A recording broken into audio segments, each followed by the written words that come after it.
Welcome everyone to the Engage Criminal Justice Debrief. This is a session where we want everyone to get the opportunity to discuss some collective action that we can do as a school around criminal justice reform. You know, we really think that, yeah, Fatima, if you could, just the power of all of us working together and coming together to discuss this is, I think, going to be really beneficial. There's a lot of people doing amazing work in the school around this issue.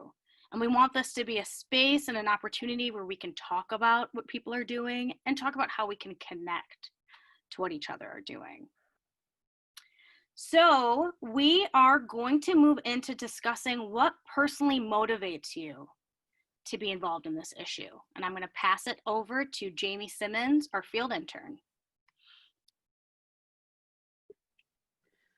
Hello, everyone. Thank you so much for joining us today. As Aisha said, we're going to be talking about really discussing what personally motivates us to do this work and really be here today, and why we think why we know and think these issues are very important.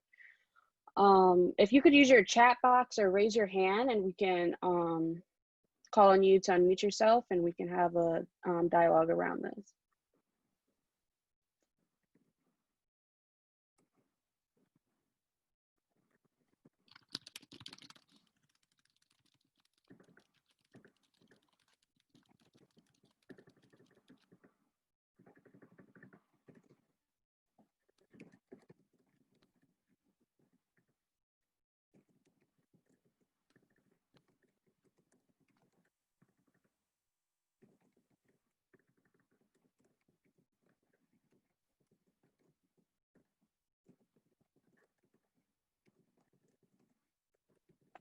I see in the chat so far, Aisha has commented, knowing people are personally affected by criminal justice system is something that motivates her to do this kind of work.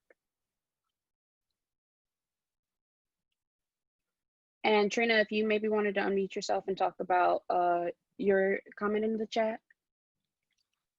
Saying that police brutality and violence has always been an issue in the United States, sometimes not appreciated by those who aren't affected by it directly.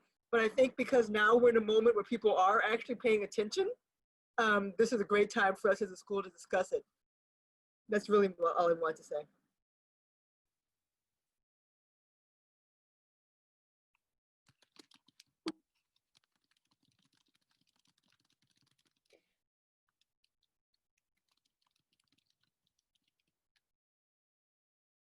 Amy Belfer put a comment in the chat that I would love for her to speak on, because it really hints on another engaged discussion we had with Tawana Petty a few weeks ago. Amy, feel comfortable speaking a little about your comment?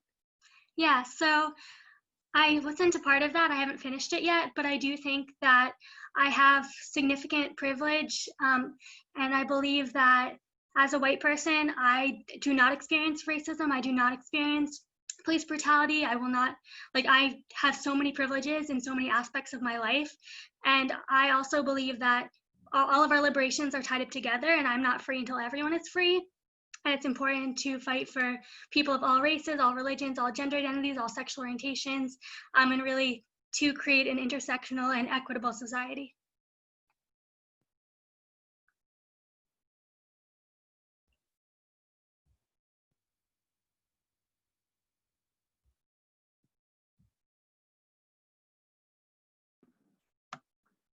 Jamie, you're muted. Sorry, you all. I have a new laptop and it's a little iffy with the transitions here.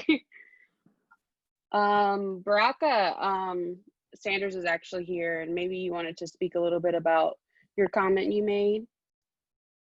I was trying to write my life experience there in the box, and I think it's unique in reference to where we are at in terms of our space in acquiring an education. We are taking and learning to take and work with people who are directly impacted. I am a person that's directly impacted, and I'm a student. And so I often take and share my personal experience, and I often get responses from students, and I'm interested in those responses and I hope it helped you guys in your work. Thank you so much for sharing that.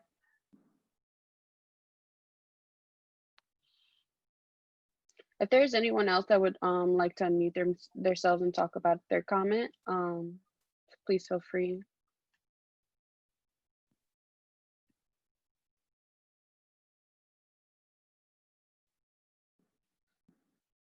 I do see, yes. I was just going to add, I suddenly forgot how to unmute myself, but I just feel like this is the whole purpose of our field. And so we've, in a lot of ways, I feel like if we're not doing this, then we're not doing social work. And it's just really incumbent on us to be able to figure out radical new, they're not new ways of thinking. These ways of thinking and reorganizing the system are not new. They might be new to some of us, but there are so many people that have done so much work on these issues for really centuries, and we are wasting people's lives and perpetrating violence on people by not listening to and responding to what we have already learned could be true and could ways to re-envision the system. And continuing the way that we are in the status quo, it continues to confer advantages on me as a white person, but it doesn't just give me advantage, it also is violent. It is so violent to people of color in particular. And I don't want to live in a world like that.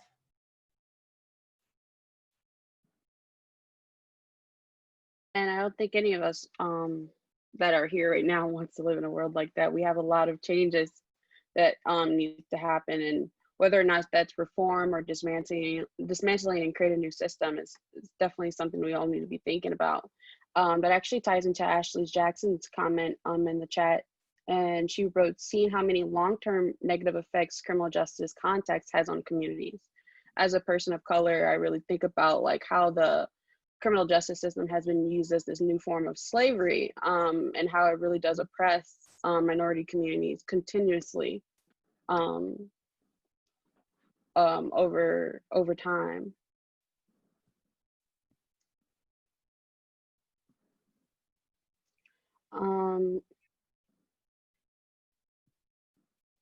Keisha commented in the chat, seeing the harm that it can cause and has come from police brutality to a community. Knowing individuals who have been affected by incarceration and seeing how it shapes families and their collective and individual trauma and non-belief in a system, that really hits on the conversation we were just having a few minutes ago. Those long-term effects of the encounters and being swept into the criminal justice system, especially at a young age.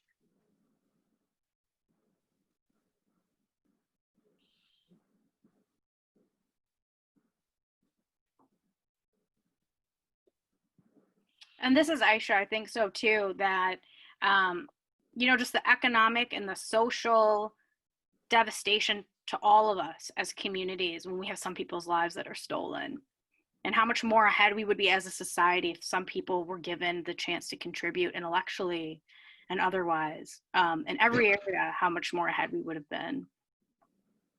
So I think it's really about framing this in a way where we understand the collective detriment that's happened to all of us when some people aren't allowed to do their life work. Yes, and that really goes into the sense of all of our liberations being tied into each other's. And Gillian has a comment in our chat box that says, growing up in a predominantly white town and seeing how the lack of diversity and awareness has impacted a significant amount of the community's views. I see it necessary to use our privilege to continue educating and working together to bring change. That also hits on that sense of co-liberation and working together and being within the school of social work, and most of us on this call being social workers. I think that's something really important to keep in mind on a personal and professional level. Yeah. Mm-hmm. I got my hand raised up. I don't see your button where you will hit hand raise, but if I can, and I have another class, I'm actually in class and we out on break, So I'm kind of running in between this. But if I could, I just like to take and make a suggestion. And I appreciate, I see some of my instructors here who I really enjoyed being in class, Doyle and Aisha. I would like to suggest to you guys and your colleagues in particular also to take and consider, all of us got excited about the movie Just Mercy. But remember, Brian Stevenson was the attorney on the leading United States Supreme Court cases addressing the issues of juvenile lifers without parole. Okay, he's probably now in this nation, he's probably the leading US Supreme Court attorney in terms of who have actually been before the court and made actual oral arguments, and not have only took and made oral arguments, but has prevailed it. I believe he done prevailed it 3 out of 4 cases that he done argued before the United States Supreme Court. Each one of those cases have social science research in it, because as an attorney, he took and borrowed from, across discipline or neuroscience. And that information in regards to neuroscience or how children take and develop and what their vulnerabilities are, we are already discussing those things in a generic way or in general relevant to various cases. It would be nice if we took and began to take and actually discuss, some of the social science evidence that's in there and bring it in terms of these cases. Michigan itself was one of the leading, it was second in the nation in terms of the number of juvenile lifers without parole. I believe they was up to something like 373, somewhere 373, 374. And we had some of the oldest juvenile lifers. We had individuals that had literally served in excess of 55 years. Imagine that, going into prison as a child and not coming out until after you served as many as 55 years. This type of trauma we were and still are committing right here. We are the slowest state in the nation in responding to the US Supreme Court's decision.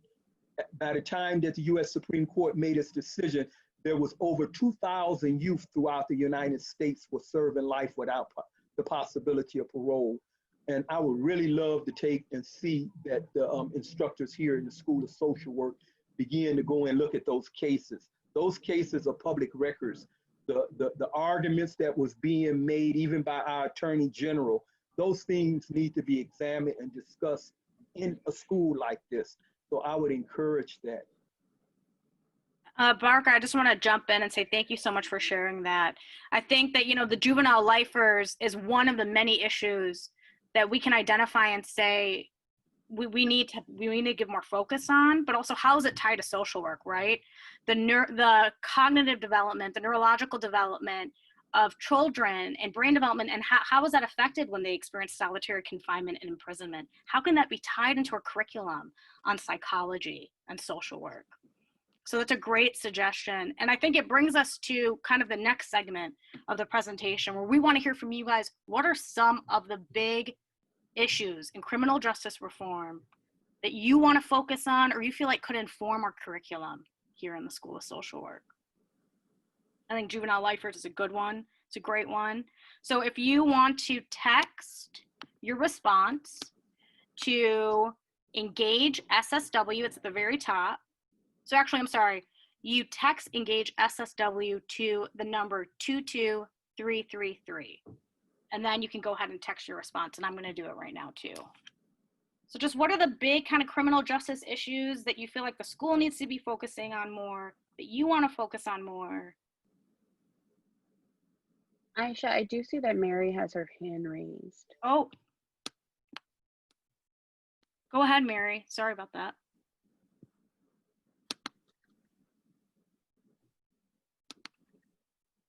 Mary, if you want to unmute yourself and.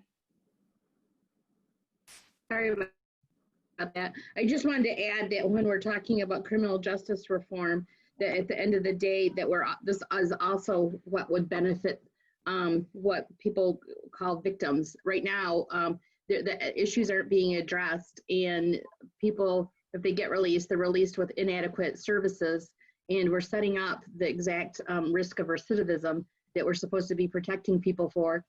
The state is compelled to serve and protect all its citizens, and we're failing very short in that. Absolutely.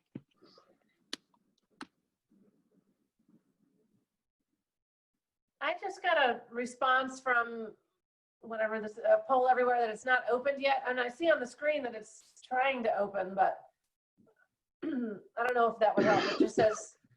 You may need to activate this question. Whoever is. I activated it, but let me. Saw that, yeah. Yeah, hold on.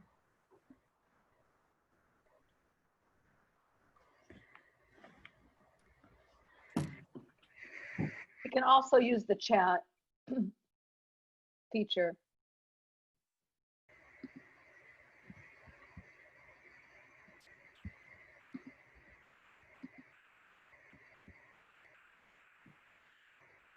It just became live, so you can start entering now. All right, so we're gonna head back over to that slide. And what we're gonna do with all this, guys, is we're gonna compile it. We're gonna send it up to the school, but we want something to be done with this, right? Like we're going to help to make sure that it informs curriculum, that we can talk about some collective action. So yeah, right now we're gonna be texting main issues in criminal justice reform. And Fatima, if you wanna pop that slide back on so they can see that now. Oh, it's not on screen share anymore? Hold on. Let me get back on the screen share for all of you.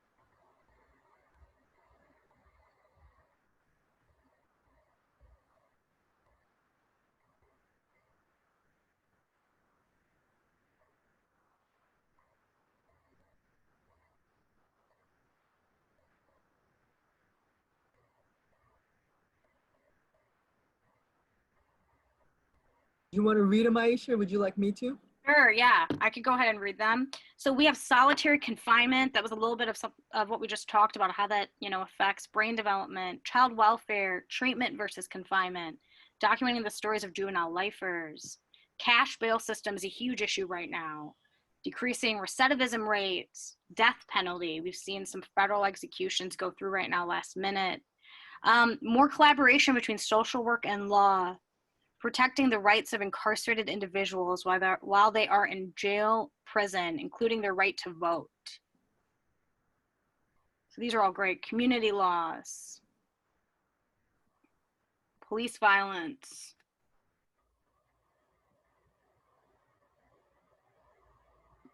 So, we're gonna keep getting these through.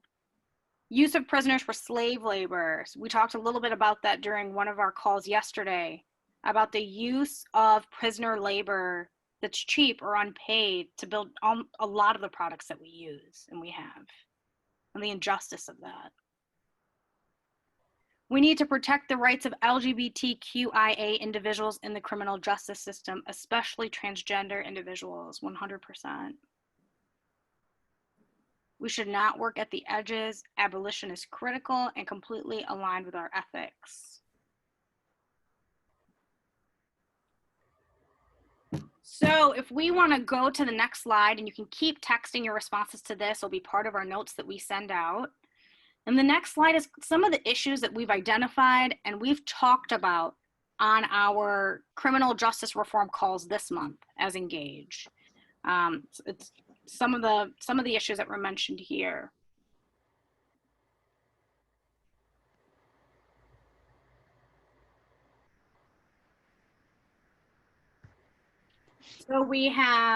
So Jamie's you're gonna help me also talk through this, because we also want to identify not just the issues, but who might be doing some of this work, either in the school or in the community. So we have issue of cash bail. I know Detroit Justice Center is doing a lot of work on that. There's excessive use of force.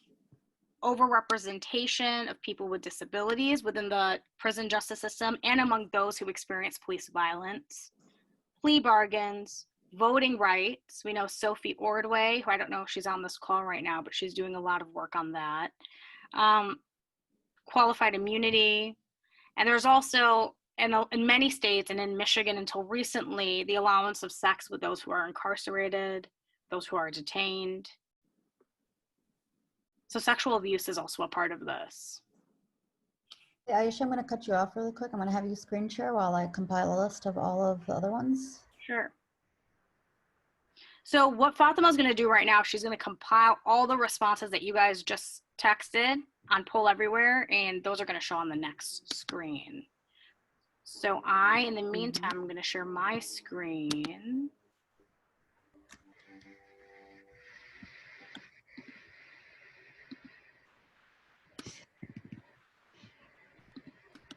The Michigan Liberation Organization also have a cash bail program too. Yep. Yes, and we also have Sydney Arrington, an MSW student here, who has created a fund of her own that is raising money for cash bail and to support racial justice and police reform, that I can link into the chat. Yeah, it would be great to hear from some of you on this call right now about, are you doing work in any of these areas, or some that may not be listed? Do you know of people in the community who are doing this work? And can you share a little bit about it? The Michigan Liberation Organization is trying to expand outside of the Detroit area in Flint, Grand Rapids, and other places with a bailout program. They literally are looking for volunteers to take and help. Great, thanks for sharing, Barka. And they have a vote program too, get out the vote, both Detroit Justice Center and Michigan Liberation Organization. That's great to know. And why don't we, if anyone has any contact information as well, if you could pop it in the chat, and we'll compile all of this at the end and send it out. Mary, I see that your hand is up if you'd like to unmute yourself.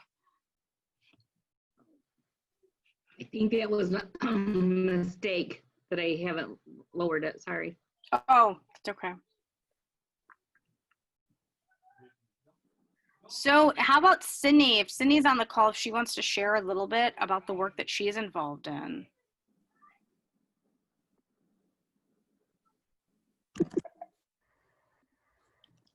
There's an organization called pleabargainproblem.org.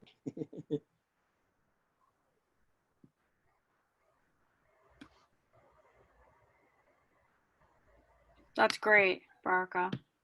Did you say pleabargainproblem.org?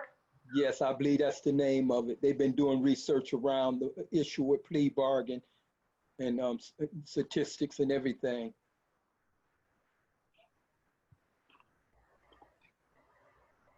I don't think Sydney's on the call, but I can talk about her Fund Racial Justice initiative. She's been raising money to support the Breonna Taylor Memorial Fund, Pimento Relief Fund, Detroit Bail Fund, and Communities United Against Police Brutality. A few weeks ago, or I think it might have been last week, we all received the email from Sydney saying that she raised over $6,000 alongside, with the help of Latinx Coalition, for this fund. And I linked the PayPal information, and I will try to link the website information as well into the chat for those who might want to donate and support Sydney and the Fund for Racial Justice, and whatever information I can get for that, I can link it in the chat. And there is an effort to take and get the prosecutors in various counties to start disclosing officers that have been identified as giving false testimony under oath and that are not even allowed to testify anymore in the courts.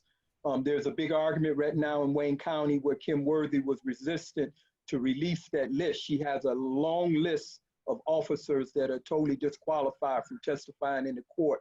And it would be nice to take in, get that throughout the state of Michigan. If an officer has been convicted for literally, you know, where they haven't been convicted for perjury, but they have known to take a lie on the oath, then that list needs to be known throughout Michigan, because when they are disciplined and moved from one police station to another police station, they're in another area and they're doing the same thing because they're not exposed.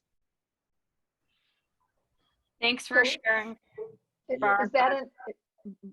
that an initiative, or is that something that Wayne County did as? It's initiative, and it seems like they're just doing it in Wayne County, but I don't know if they're doing it in other places. But Michigan Liberation Organization is one of the organizations that are really pushing this real heavy. Victoria Burton Harris, who's running for Wayne County prosecutors, she took and demanded that Kim Worthy release this. She allegedly released it yesterday, and they are checking the list and saying that it's something like 300 officers on the list, and there are some people that's not on that list that they know that was involved, such as the officers that convict that little child. What's his name? Devon something. Remember the little kid where the guy that was a professional hitman acknowledged he was responsible for the killings, where the officers that took and lied on him and literally got fired, they working somewhere else now, and their names are not on the list. Yeah. So is that, would you say that that was a qualified immunity issue? Because I've been thinking about that a lot and wondering where there's some action around fighting qualified immunity. But qualified immunity and testifying under oath are two different things. A judge can hold you in contempt of court at any time when he or she become aware that you committed a misconduct in court. That's something outside of qualified immunity. This go back to common law.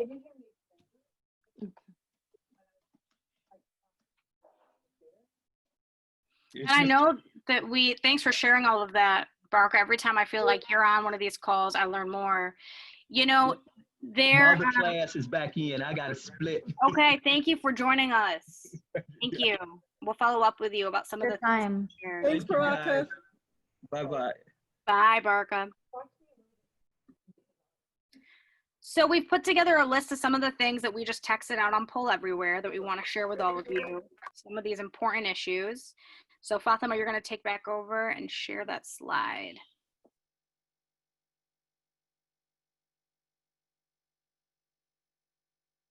So since there were so many, they're kind of small, so I apologize for that. Couldn't make it any bigger without it coming off of the screen. I do want to remind everybody that we do have closed captions, and if you click on the bottom of your screens, it should show up, unless it's already showing up on its own. But if anybody is in need of that, then that's also available through Zoom. So these were the different the criminal justice reform priorities that were identified. Starting from the bottom was police brutality, history of state violence and how it connects to current state violence, not just in policing, but the various ways the state inflicts harm. Abolition, police and prisons, decreasing recidivism rates, death penalty, police and prisons again, and abolition, cash bail system, and the rest Aisha did read off while it was going on the screen. So since this is a discussion, feel free to jump in and unmute yourselves, but is there anything that anybody wanted to highlight in any of these that they might have put up on their text, or even something that they might have not have thought about that somebody else put up through the Poll Everywhere? Go ahead and jump in. If you want to talk about it. At least I don't see this up here yet, which is what happens to people when they're dumped out of jail. This last week, I gave somebody my last $20. This happens often where someone is just, you know, they're left with no bus, not even bus fare, you know. I've run into people who have no coat, no boots, you know, left out in the snow. And that's just kind of normal, like for, you know, so. That, and then the other thing is IPSI schools were already going through like a merger that was creating a situation that was pretty toxic to learning and development for the youth. And now we've got COVID-19 on top of that, and you know, that changing the dynamics of kids. And when, you know, youth live in a neighborhood where there's a lot going on that maybe isn't great for them to be involved with, and then they're trapped home all the time, It shifts that, and the school, I know we all care about the school to prison pipeline, and that's just really kind of actively gaining power in Ypsilanti because of the perfect storm of the school system struggling, COVID-19 hitting, gentrification forces, like all these different things. So, and I work with youth through telling it. I'm more peripheral now because I'm recovering from illness, and then Youth Arts Alliance and Student Advocacy Center all are doing work around this, and I've worked with them too. But there's not really anyone organizing youth to come get involved with the policies we're talking about right now. And it occurs to me that if someone is motivated that way and able to do it, that there's all these powerful voices that we're working with in telling it. We do a lot of expressive work, and kids have a lot to say and really a lot of energy to change. And I think that minimizes the damage of trauma when you can be part of the change. So I was just gonna throw that out there. And I wish I were better able to do more right now, because the youth there really need us right now. So please, look at IPSI. We sometimes, and U of M tends to overlook IPSI and then look at Detroit, and we need you here. So, and that's it. Thanks. Thanks, Kasha. Ikshak, am I pronouncing your name right, Kasha? Yeah. No, and even on your first point, when you're talking about people out in the streets add COVID to even that, right? I think that's something that we haven't talked about even in general. Like, we're still talking about kind of pre-COVID, but these issues are obviously exaggerated. Who knows how much, with the pandemic. I know there's a couple comments that are going on in the chat, but Mary, you've got your hand up. I'm not sure if you put it up again or did you want to say something? No? Okay, no problem. I don't know how to lower it though. I'll lower it. I'm afraid you don't. I got it. I wanted to make a comment about Kasha's statement. You brought up about what organizations might be doing work around youth and the school to prison pipeline. 482 Forward is an organization that's been fighting to get cops out of schools, specifically in Detroit, but you're right. There needs to be some more organizing around that issue in Ypsilanti. And I also want to kind of bring our attention to a local case that has made national news recently. Of a girl named Grace, who we already know that students who are given juvenile detention are disproportionately Black and brown students. And then once COVID hit, when you add all the other inequities that those populations face with access to the resources and whatever it may be, online learning is even harder. And they have been punished for not being on track. So this is a girl who wasn't staying on track doing her homework, and now she's in juvenile detention. And she has been for 60 days. And I know that the School of Social Work, maybe some of you guys have even been involved, organized a march, right? They're going to some protest, asking that she be let out of jail. She was put in by a judge in Oakland County, which is predominantly white and wealthy county. So I don't know if anyone wants to speak to that case or has been involved in that action around getting Grace out of juvenile detention, but I think that speaks exactly to what you were talking about, Kasha.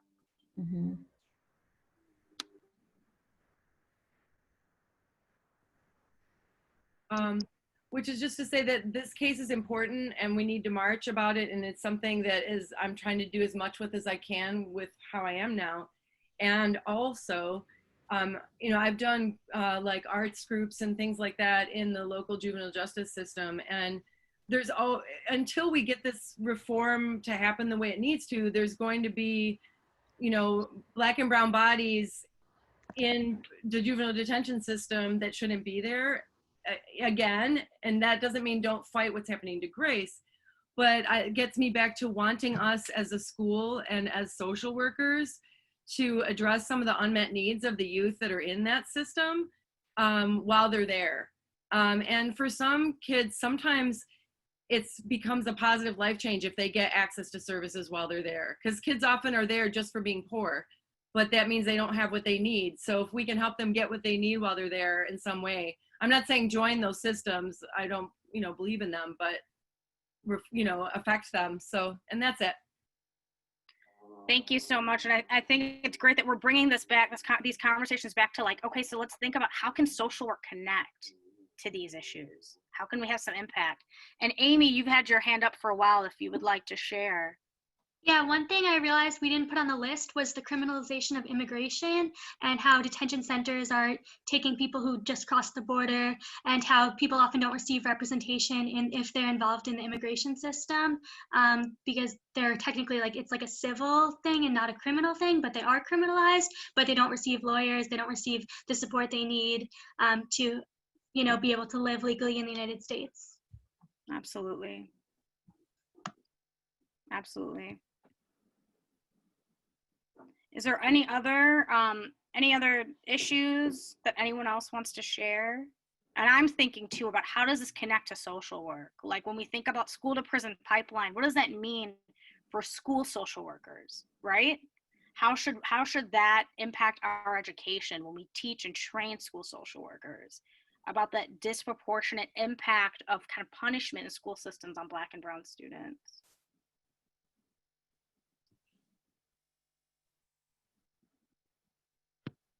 Someone raised a point earlier about our connectivity, social work's connectivity to the law school and law students. And is that a natural point of connection where we can work collaboratively on issues?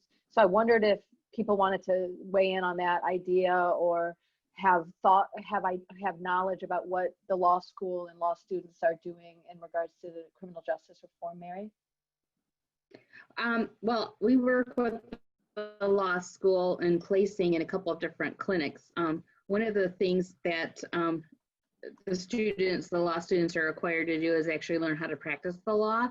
So most of their clinic work is directed to taking cases to court.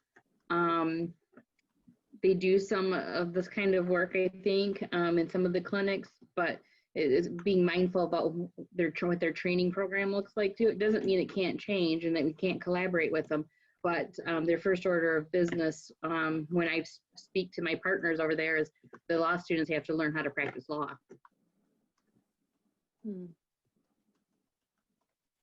So some of the clinics are doing different justice. For example, like the pediatric advocacy, we don't have anybody collectively working like in criminal matters right now, which might be an area to pursue, especially if we can find a professor over there that might be interested in like whole person defense model.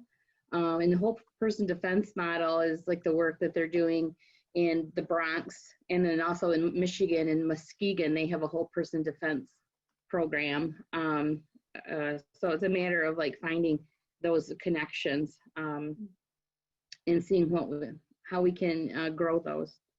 But their initial reaction is we have to teach them how to practice law. So Mary, if a student wants to do something with the law school, could they, let's say for a field placement, could they initiate that and work with their field faculty on that? Yep. You could approach field faculty, and I will tell you right now that the law school, we're working with them diligently to try to help them see like how macro practice social workers fit in. Right now, they have a somewhat limited scope of understanding, and they want social workers to do like case management. For example, in the child and the CALC clinic is Child and Adolescent Law Clinic. They deal with a lot of foster care and a little bit of juvenile justice matters, but what they're wanting is case management, and that's how they are used to working with social workers. So one of the important pieces for folks to know is there are no social workers that work at the law school and provide any social work services. There might be somebody with a degree, but they are not functioning as a social worker. So the students that go there tend to be working fairly as lone wolves. So we're trying to work to cohort them. Right now we have 3 clinics, as I mentioned. The Pediatric Advocacy Clinic, which is largely looking at Medicaid and health insurance issues and a little bit of special ed law. And then the Child and Adolescent Clinic that I mentioned, that's mostly child welfare matters. And then the third one is the Human Trafficking Clinic that just started working with us this past academic year. So students could potentially be placed in any of those. Right. And I would be happy. So I'm the person that works with the law school. I'd be happy to talk to people and look at other ideas and see if we can work something out. I just can't promise about what's going on in a different clinics. Right, right. I want to give Hannah Lefton, you made a comment. I want to give you a chance to read that out. And then Katie, you also just shared something that I think would be really important for everyone to hear. So Hannah, if you want to go ahead. Yeah, I am actually an incoming student for the 2020 class, the fall class. And I'm getting a dual degree. I'm going to get my JD and my MSW. So I'm really excited that you guys are having this conversation right now. So I'm obviously not coming from a place of knowing a ton about either program, but I am curious if the law school is implementing anything in regards to educating about these kinds of social justice issues. That I know the School of Social Work has specific classes and specific clinics, and that it's integrated throughout your curriculum, but it didn't seem like that was the case in the materials that I've received from the law school. So I think doing some kind of crossover there could be really useful. It's growing, Hannah. I would say, for example, the students that are placed at the law school are often attending seminars with law students as part of their training there, and they're bringing a lot of that to the table. Has the law school ever invited the School of Social Work to come and do any of that, like work or lecture? Maybe Katie would know, because she works with the Katie Doyle at the human trafficking clinic doing some supervision. And then Rick Barenbaum, who practiced in New York before he came here, he practiced in a law setting, and he's doing some supervision. So in the year and a half or so that he's been there and that Katie's been working with human trafficking, that may have come up. It hasn't came up through the field office at this point.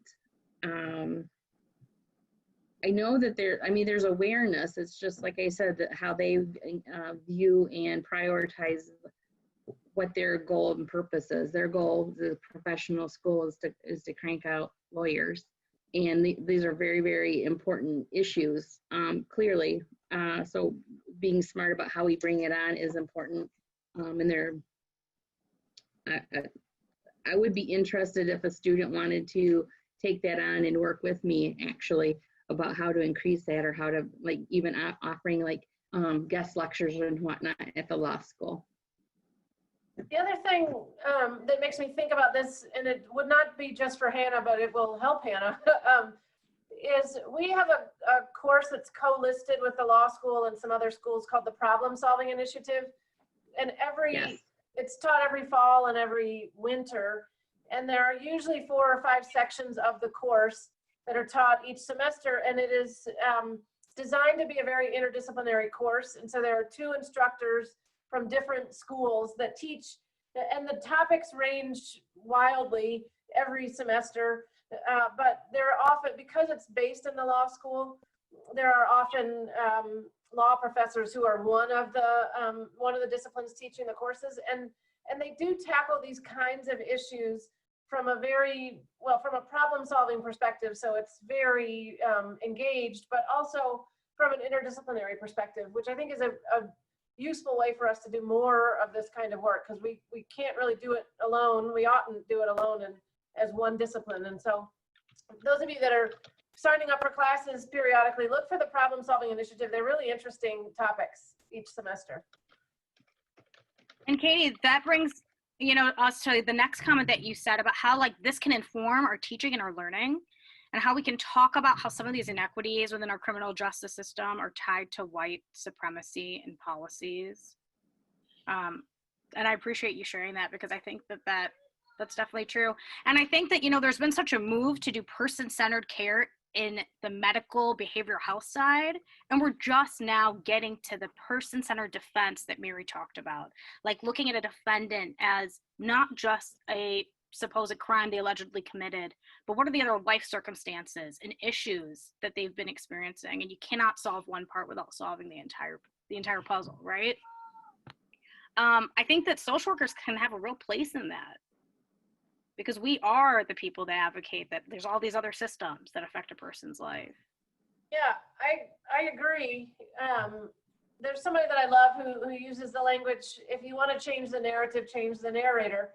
And I do think that that's part of what we want to be thinking about too. But also, if we recast some of these issues differently. If we said these are, that the prison system is a public health issue, not a criminal issue, you know, that what people are experiencing is racism, not criminality, then it is a totally different, I mean, those of you that work in trauma know that we've made some efforts to change the narrative around trauma. And I think if we shift how we're thinking, it's not a person did something wrong, but what are all the things that have impacted their choices and their lack of choices. And I do think that is one place that we always should be advocating and changing the narrative structure and how we frame what these issues actually are. If we think right now about the Breathe Act that's in Congress, but around the issues around abolition, a year ago, people would have said, that's we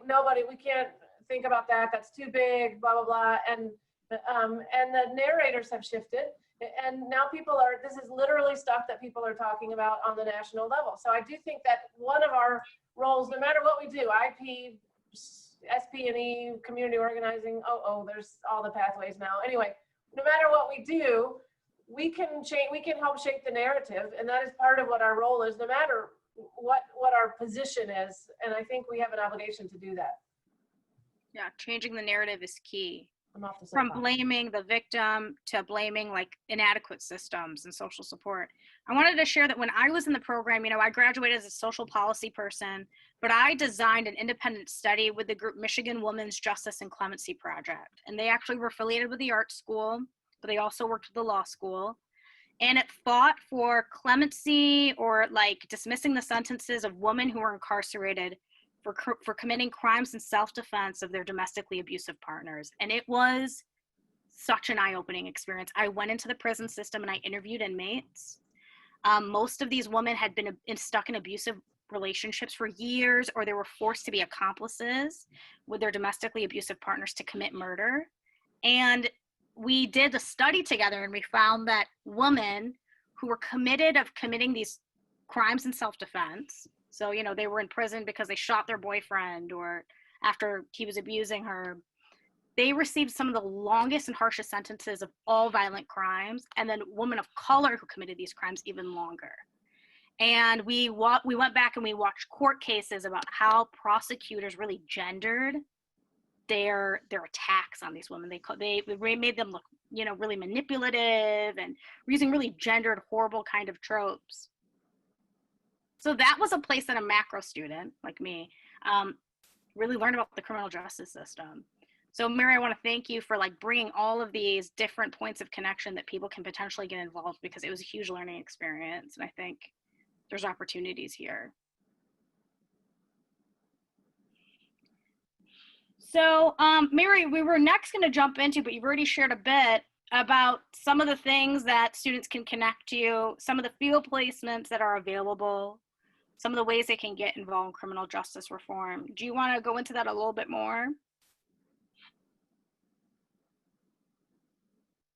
Yeah, sure.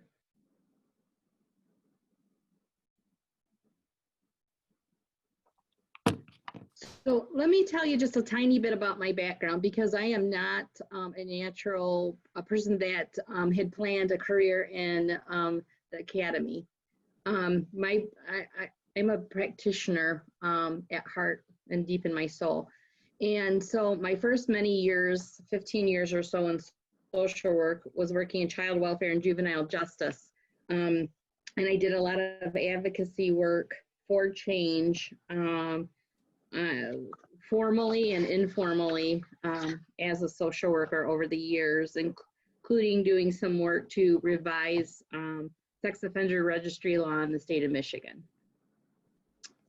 So I've been down the path, and I'm happy to talk to people about what that looks like. I've been involved in policy writing for the state when I was a state employee in central office. And I know a lot of the arguments and how slow things work and all the barriers. So I'm very happy to have those conversations. I also would say that I was sharing with a student earlier today who was talking about her family didn't understand like why she wanted to work with a particular population. And So I will tell you, in my years of doing sex offender treatment, I've been accused by other social workers for being a pervert because they worked with victims and I worked with offenders. So be prepared when you take on this work. That this kind of work is not for the faint of heart by any means, because when you think about advocating for populations, people that are perceived to have broken laws are the least sympathetic population in the general public to advocate for. So I had stated earlier when we were doing some, earlier in the conversation and the chat about my reason, and my reason comes back to the idea of no more victims. You can't achieve no more victims. You can't pursue no more victims if you don't work on both sides of the issue. And that's an assumption that people do bad things to other people. So all the work around police brutality and whatnot, all the issues that we're talking about that are injustices that happen in the criminal quote unquote justice system are most frequently setting up the risks of recidivism and keeping people from healing. It's keeping our community sick. And so I'd like to approach it from that. And if we can go to our next slide, I just kind of wanted to share a little bit about my background. They've actually done the work. So if we could go to my next slide. Now my job is working in the Office of Field Education and doing some teaching at the school. Mary, So did you want the slide? I'm sorry. as I'm one of The next slide. This slide's perfect, thank you. Yep. So in my role of field office, I was asked to come and talk about some of the field activities and possibilities, and I know that students are very much interested in the work. And I was picked not because I'm not even sure who was aware of my background, but mostly because I work with the law school and then I work with Baraka in particular. So he and I have been doing a lot of work together. I'm his field instructor. We meet usually about 3 hours a week is my best guesstimate, and work on project work together. And it's all about criminal justice reform. He's placed at one of the handful of sites that are doing criminal justice reform work. I'm not gonna present like a list of here's the possibilities, because it's very fluid and I never know who's taking students and what kind of student they're looking for. For example, the Calc clinic they mentioned really like people that already have a background in working in foster care. So there's a lot that comes into it, and it's not a fruitful conversation, especially in the time of COVID, to say here's the possibility. So rather than telling you specific sites, I'd rather like to talk about the intersectionality of all the different kinds of opportunities of action and learning that you can engage in. And they start with formal field, like Baraka's placement, but they extend to just about any placement. So if I were to hire somebody to work with me doing some of the work I did in the past, and I did hire people, I was more interested in a couple of things than if they had actually worked in an exact agency like mine before. I was interested if they had a particular set of skills, and I was really interested if they had the passion for the work. If you already love the people that I want to help, then I can teach you just about anything. And I think that that's pretty much true when you're looking at doing cross-discipline practice. If you have the passion, you can learn the other technical stuff. After my life in child welfare and juvenile justice, I worked in a hospital, quite different. I worked in OB-GYN, and I had a lot of students there, and students would ask me, should I go take a medical terminology class? Nope, not as long as you're already in love with the ladies that I'm working with, because I can teach you that stuff, but I can't teach you passion. And this is passion work. So coming up with skills that are transferable. Sometimes students get really frustrated with the idea of what that means and like, no, I'm not working with the people I want. So I like to think about, you have your career as a social worker, your job is whoever's is signing your paycheck, and your passion is the population or the issue that you're excited about at this point in time. So we need good social work skills picked up in any variety of manner, and then you find your passion and go for it. So in a field, you could be working in any type of agency. If you learn how to do some of the skills that's going to be needed, anything from policy writing, advocacy, like how to write a really, really good, passionate letter that's well worded, that's professional, and send it to a committee, a judge, a prosecutor, a newspaper. Those are important skills. And I would, as a student in the field, I would say, do some of that work and keep copies of it as artifact to offer up in interviews. You want to see a piece of my advocacy work? Here's a memo I wrote. Have citations in that. Understand research and how to apply it to help move it along. Demonstrate with figures and facts about what your position is, but also do it in a non-academic manner. Most of your papers that you're writing in school are pretty dry. I think most people would agree. Have some personality and some of that passion in there, but use the skills that you've learned in school to support those arguments. Something that you might want to do on the side, and I would encourage you to even think about it as a field assignment, is learn about debate. Learn about the tenets of debate and how do you engage in critical discussions. So that CR piece is finding supplemental assignments to do wherever you're placed at to build those skills. I've had people who I've sent to public speaking or had them suggested that they join like Toastmaster International to sharpen some of those skills. And I counted that as their field time and field hours because it's such a critical skill and you have to learn that in a particular manner that we're not necessarily teaching you in social work. That's great. So informal strategies outside of formal placement are those class assignments. It's volunteering with a whole host of organizations or getting involved in advocacy and political action. And that, just like Katie was mentioning, I'm glad she brought it up because I was thinking particularly of that class when I wrote this next point, taking coursework on interprofessional social work. So at the law school, if you are, there are a couple of opportunities to do interprofessional learning for health scholars and health folks. I'm trying to get a new one that is not designated just for the health scholars for the winter term. And or look at doing a substitution for a class outside the school so you get the opportunity to discuss a common theme with people that are not thinking as social workers. Then postgraduate, and these are kind of, I divide them in these three little cans, so to speak, but they don't feel like they're fixed and only can happen here, here, here. There's, like I said, the intersection of all these different opportunities. But as a postgraduate, please think about practicing in non-traditional social work settings. When you're looking at jobs, don't just look for something that is entitled social worker. You're probably not going to do this kind of work if it's entitled social worker, but this is why you want to do this kind of work. So get ready to answer the sentence stem that I have below.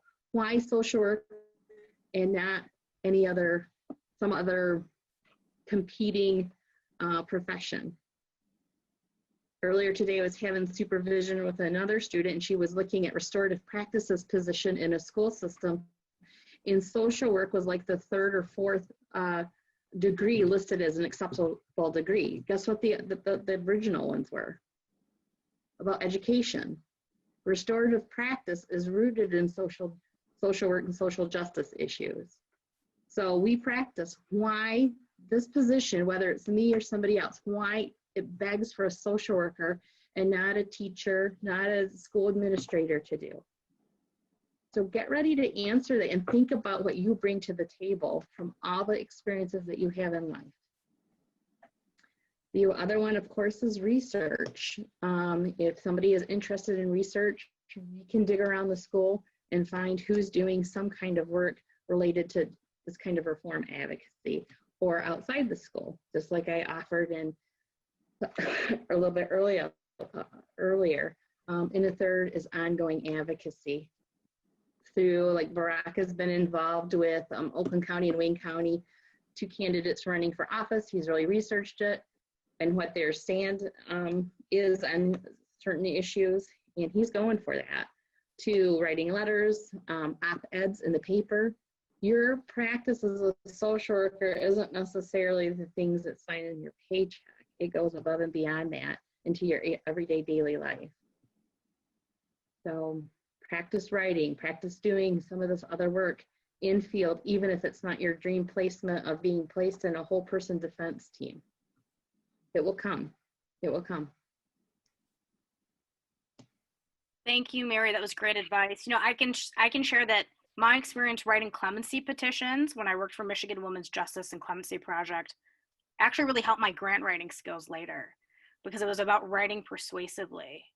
So really think Yes. about how you can gain those skills in various areas. Thank you, Mary. So next we're gonna have Sophie Ordway share some of her experience. She's a student at the school and she's been doing a lot of great work around criminal justice reform. Sophie, if you want to unmute yourself and just share some of the work that you're doing, and if you could also share how you got involved in it and how do you plan to pursue it after you graduate? Hi, everybody. Yeah, sorry, my video's not working today, so you can't see me.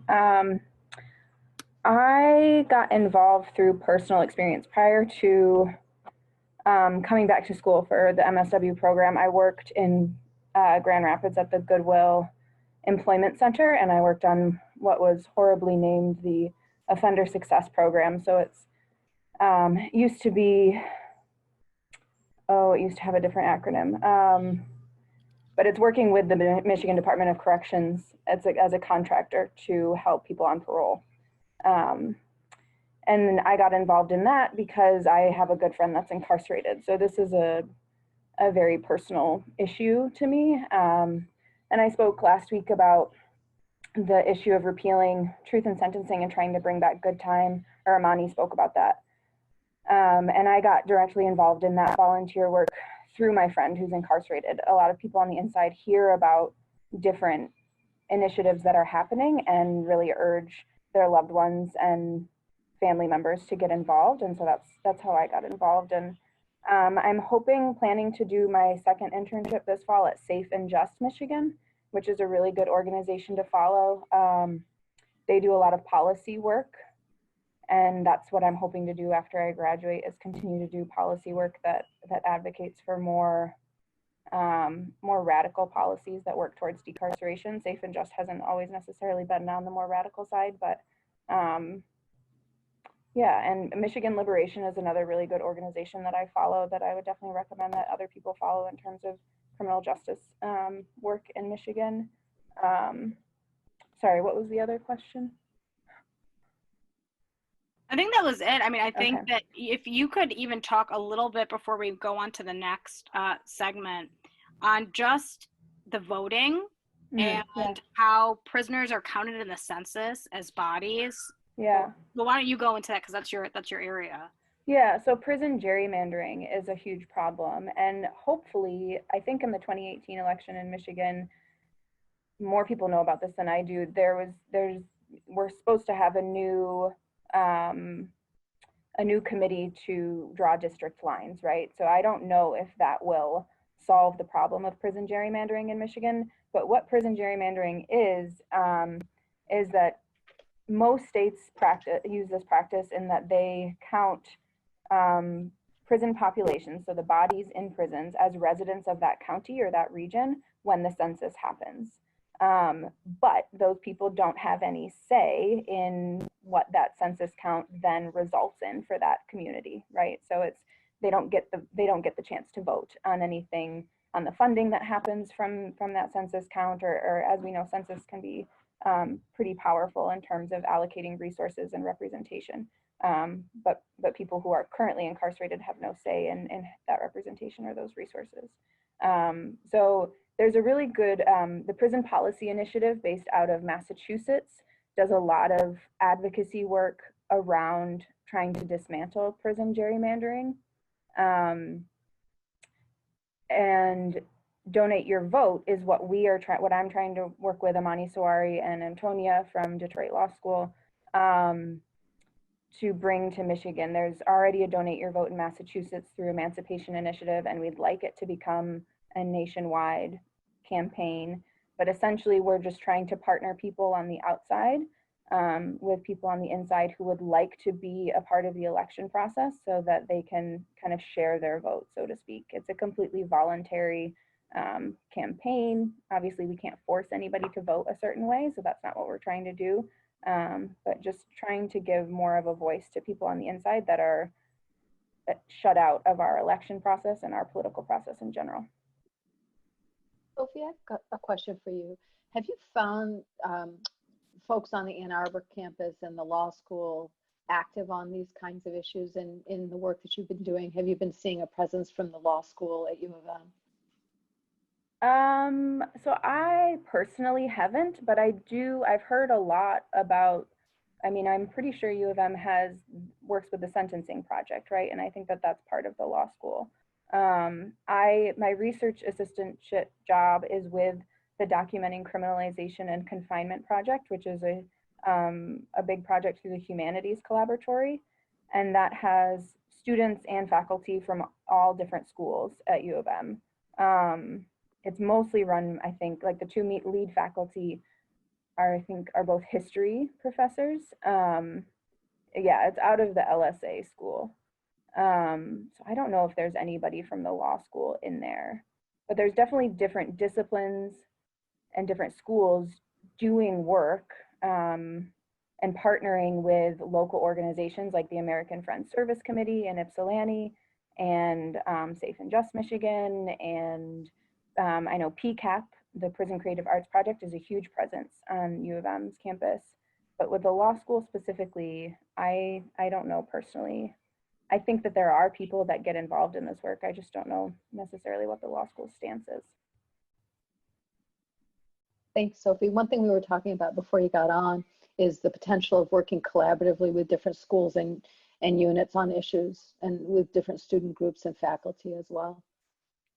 So I just wanted you to be part of that brainstorm. Yeah, I think the DCC project, they have their website up now, and I think I linked it in this one of the slides last week. They would definitely be a great place to reach out to in terms of there is some advocacy work happening there, especially dealing with COVID right now in prison. But yeah, they would definitely be good people to brainstorm with and or reach out to in terms of collaboration. Thank you, Sophie. That's great. And if you have more resources for us to share when we email out all participants, we can add those in. And we'll add in some of the things you mentioned. Great. So thank you for sharing all that with us. So we're going to transition next to kind of takeaways. I'm going to hand it over to Sonia Harb, and yeah, we want to hear your thoughts and maybe what are you planning to do with some of this information? What do you need to know next? Thanks, Aisha. Yeah, so, I just wanted us to reflect on what we've been hearing and talking about and share with one another what we've been thinking about in terms of how to take action, what we're going to do personally, what potentially we could do as a school, and then to think together about possible next steps. I mean, do we want to convene another conversation? Do we want to pull in other groups and have a dialogue on an issue? What do we, based on this conversation, based on our presentation, 2 weeks ago, what are people thinking? What are you moved to do? What are you thinking is an opportunity right now that we could pursue either individually or together as a group or as a school? So I just wanted to open that up, and it would be great if, if you want to enter ideas into the chat box or raise your hand. With this small group, I really, Fatma, it would be great if you could just show all of our faces and pull down this slide. But I really want to get a sense of, I want to give people an opportunity to dialogue and share and communicate with one another. So if you've got ideas or thoughts, please, let's start a conversation about that.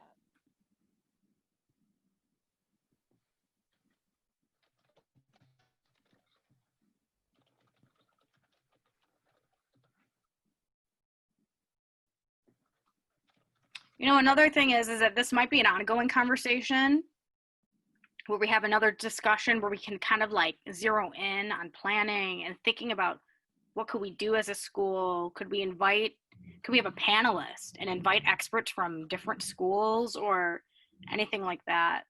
So after we send around the materials, you know, this could also lead to just having another session where we think about more concrete things.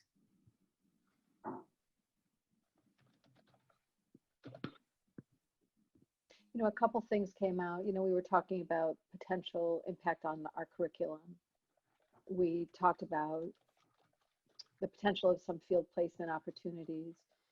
We talked about collaborating with other schools or units. So did anything resonate with people in particular? Is there an issue that you felt most passionately about that that moved you, that you want to get engaged with? Is there a strategy that spoke to you?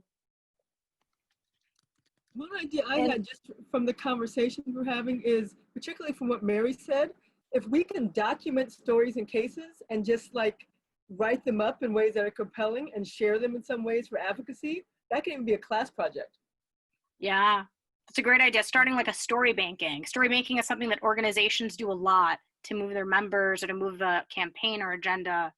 I think that's an amazing idea. Mary has her hand up. I just wanted to share that from my days in practice, I used to keep a little journal at my desk, and I would jot down when I would hear some kind of compelling phrase or statement from a client. I'm thinking specifically when I was in the OB-GYN clinic, and also when my days in working in juvenile justice, I would write stuff down.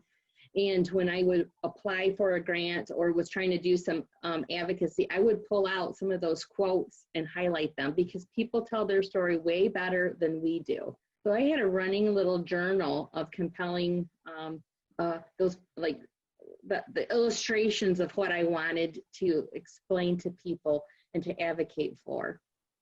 And I would say that that was really successful in getting funding too. Sophie, I noticed that you wrote something in a chat. Mary, that was awesome. I love that idea of being very deliberate and strategic about tracking stories that we can share. So we definitely made a note of that. But Sophie, you mentioned also that you'd love to see at least one class that is focused specifically on what social workers can do to decarcerate and address criminal justice issues. And, you know, that's real interesting. And I think that we can do some advocacy around that point, even if it's a mini course or something that we build upon to integrate into the regular curriculum of the school. But I love that idea. So maybe we could think together about, you know, who would be the best instructors for that. And if there's some community folks we could pull in to help facilitate that learning and that instructional process. I think that's a good idea. I think also integrating into some of the IP classes, what are some of like the negative impacts, psychological impacts of early incarceration, solitary confinement, all of that stuff, you know, I think that's really important. Or also like juvenile imprisonment, if you're a school social worker, what are some of the disparities in punishment based on race? I think that there is opportunity here to really integrate a lot of criminal justice kind of equity issues into our curriculum across the board, from micro to macro. So that might be a good one of our next steps is to have a follow-up conversation about what curriculum elements might make sense. Sophie, this might be a little different than what your, I just forgot the name of the voting project that you're doing. Maybe in addition, if there are particular judges, prosecutors that have been more egregious than others, and people in prison are aware of those, doing some of that information exchange, so that since we have elections coming up, because particularly for people who either aren't from Michigan or aren't aware, they might just vote for an incumbent because it's easy or because it's at the top of the list and not be aware of some of these issues. So finding a way to kind of get again, not us telling stories, but getting that exchange of information. Yeah. So I know Victoria Burton Harris is running for Wayne County prosecutor, and she's a very progressive candidate for a prosecutor. And I think, as most of us know on this call, prosecutors are immensely powerful and have, unfortunately, but they have a lot of say-so in what happens to a person's life. So trying to elect more progressive prosecutors that run on campaigns of restorative justice and things like that, I think is really important and definitely something we can do. I know that when I was working on the MPRCA campaign project and we held a town hall virtually this past April for a class, there was some concern about what we were able to do in terms of promoting things, especially when it comes to candidates or ballot initiatives and things like that. Like, we had to be very careful with our language using U of M resources. But I do I don't think we could say engage promotes this candidate or this bill, but at least getting some of that information in and back and forth. Yeah. Yeah, just a thought. How to do it, we need to be careful, but I think getting information is important. Yeah, and I think in Washtenaw County, there's a big prosecutor race this fall too, which I think would be great. You know, if we could get all of the candidates on a panel or something, or, you know, somebody to talk about them at least. Yeah. Thanks, Sophie. A candidate forum. Oh, yeah. Yeah, that's interesting. Timely too, Aisha, I think. So, and I don't know if I cut you off or if everybody heard, but you talked about hosting a candidate forum. At the school. So Ashley Jackson, I don't know if you want to unmute yourself and speak to your point, but I thought it was pretty powerful. Ashley, or you want me to just share it? Oh, sure. Yeah, I didn't want to interrupt. No, I was just saying that I appreciate all the ideas and like concrete ways in which we can think about, you know, how to better equip students in terms of curriculum and what we teach students around, you know, policy development or, you know, clinical practice or whatever that might look like in various different criminal justice spaces, particularly because, you know, with the defund the police movement, which I think is an important thing that we should be thinking about in terms of like diverting resources from law enforcement agencies to social service organizations. But a lot of it has sort of been connected to social work sort of like retreating from criminal justice agencies, which I'm wholeheartely against. I feel like I came into this work because of, you know, my experience in the criminal justice system in terms of like research and policy. And I feel like our presence in those systems is so crucial and so important. A friend of mine who was incarcerated said that like when he was incarcerated, the only person that actually gave you know, a crap about him was a social worker. So I think that our presence is so valuable.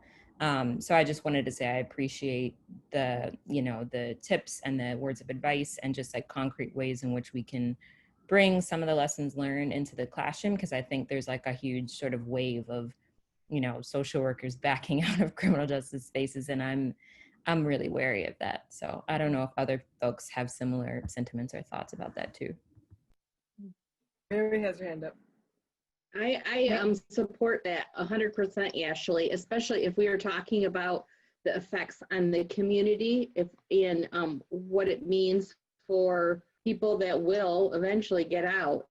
If there's no social workers, there's no treatment, there's no help. I know that people are like, oh, we're just going to remove ourselves. And I feel that, no, we should rush into it. We should say, here, let us help the community. Let us help police officers do police work that they're supposed to do too. They're ill-equipped to do this work, and it's led to this problem. Certainly the racism is the start of it, but then there's also people that are overwhelmed and underprepared to do the work. And what it's happening is we look at a system that's flooded with and that's invested in criminalizing the mentally ill. Yeah, that's right. Yeah, I mean, I think so too. I mean, what I believe is that we also simultaneously have got to be advocating that more money is funneled to social service and social support programs and education systems and keeping communities healthy instead of criminalizing like the poor and the Black and brown and the mentally ill. Like, we've defunded our mental health system. I remember when Engler like shut down psychiatric hospitals all over the state, basically. So I think that's two role, but I appreciate you bringing up that conversation, Ashley. Mary, one more point.